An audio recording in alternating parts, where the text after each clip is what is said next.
Hey, what's going on, guys? So Aladdin came out back in 1992, was directed by Ron Clements and John Musker, and stars Scott Weinger, Robin Williams, Linda Larkin, and Jonathan Freeman. It is a 2D animated Disney film about a kind-hearted street thief and an evil, power-hungry vizier who fights over a magic lamp that has the power to grant wishes.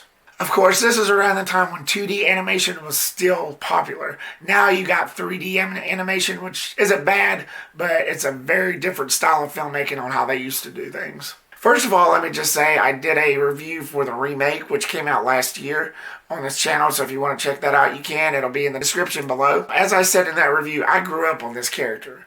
I had coloring books, I had TV shows, I would watch the movie constantly, I would go to Disneyland when we could afford it, and we're talking like when I was like 6 years old. I was a pretty big fan of this, and still am. So, as usual, let's get into the positives. First and foremost, the story. It was a great story, it was mixed with a moral message, which I'll talk about later. Being a fan of this character my whole life, I love the whole lamp concept and how this street thief and this vizier was fighting over it. Just the fact that you have this type of storyline that's mixed with magic and adventure is the perfect storm for a Disney film. For those of you who follow me and follow this channel, you know I don't really go for movies like this that much, but I'll always make an exception for Aladdin. But I like the fact that there's this villain that would stop at nothing to get his greedy little hands on this lamp. Which brings me to the characters. Terrific, great voiceovers, particularly Jafar, played by Jonathan Freeman. Out of all the Disney villains, forget Ursula, forget Hades. I always pick Jafar as like the top list of Disney villains in my list. He was always my favorite. I remember dressing up as him a couple times when I was a kid for Halloween. I had the costume and everything. I couldn't find a snake staff, like a proper snake staff. They never had any sold in any stores like the one he had in the movie, like the 3-dimensional snake staff.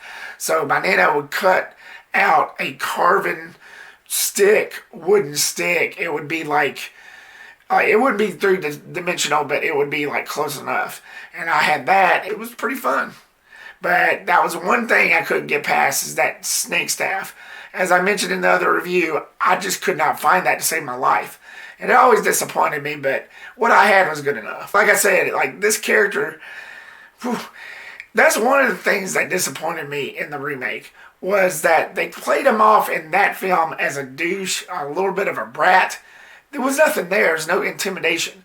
In the 1992 film, he's older, darker. It had more of a darker tone to this film because of that. His presence gave me the chills. And it still does, kinda. Like I said, the remake, he was too young, and there's just nothing there. No intimidation. In this film, he just seemed eviler. He just seemed darker in tone, which made the film's tone dark too. And this is probably coming out of nostalgia, because this movie did come out when I was a kid, but I just always found this interpretation better.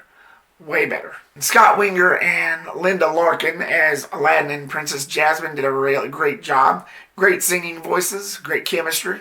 And let's not forget Robin Williams, one of the heart and soul of this film, as Genie. He was terrific. I always liked him as an actor, which really saddened me when I heard of his passing a few years ago. I think the world lost something great when that happened. In this film, he played the Genie perfectly. He was fun, he was entertaining, he was quite a character. As I say, one of the hearts of this film, next to Aladdin, Jasmine, and Jafar. The songs was perfect, they were heartwarming, and they were fun. And getting back to the message meaning, it threw in a really good message for kids, and I think every one of us should take to heart.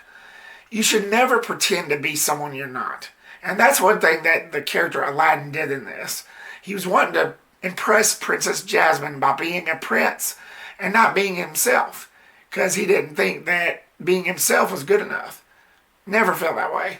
And I thought this movie sent that message out really good. Always be yourself. And if people don't like it, if people can't accept you for who you are, get to stepping. And the Cave of Wonders, another thing that disappointed me about the remake. They didn't do it right, I don't think, in the remake. In this, he was a tiger's head out in the middle of nowhere in the desert. In the remake, he was attached to a wall in the desert and talked with his mind. Okay. But in this, he talked with his mouth. I like that. And I guess they had to do the way they did in the remake out of a realistic tone, but I just didn't feel like the remake did it justice on that either. I like this interpretation better.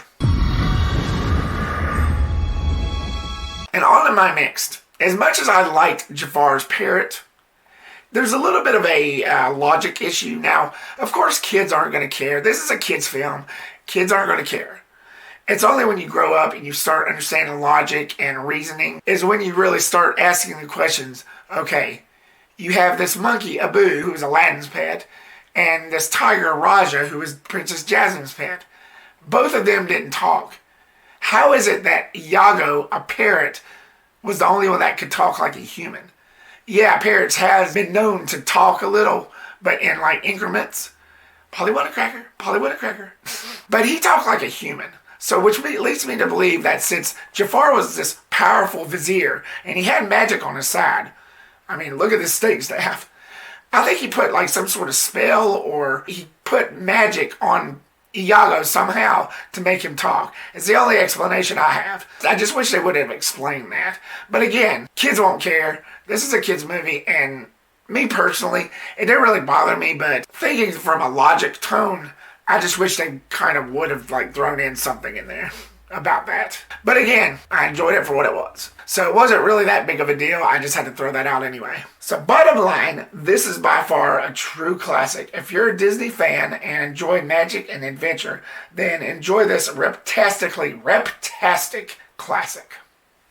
So Aladdin, what did you think of it? Did you find it enjoyable, heartwarming? Did you like the overall tone and the characters? Or did you find it okay? Have you seen better? Leave me your comments down below and give me your thoughts. Stay tuned for more videos and reviews coming soon. Thank you so much, guys, for watching this video. As always, subscribe, like, and comment, and I'll see you on the flip. Peace, we're out.